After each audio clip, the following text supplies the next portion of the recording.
Last Saturday, Emma was in the park with her small dog, Coco. It was a sunny day, and many people were walking, running, and taking photos. While Emma was eating an ice cream, Coco suddenly jumped into a big fountain. The water was very cold, but Coco started swimming in circles like a little shark. People in the park laughed and took out their phones. A boy shouted, "Look, the dog is dancing," and it was true. Coco was moving left and right, splashing water everywhere. A woman recorded a video and posted it online. 10 minutes later, Emma's phone started to buzz. Ping, ping, ping. The video already had 5,000 views. Emma said, "Coco, you are famous."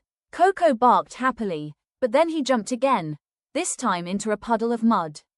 Now he was brown, wet, and dirty.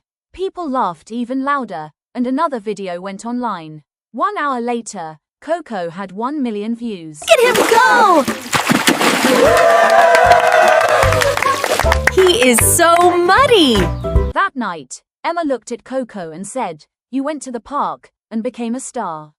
Coco just wagged his tail and fell asleep.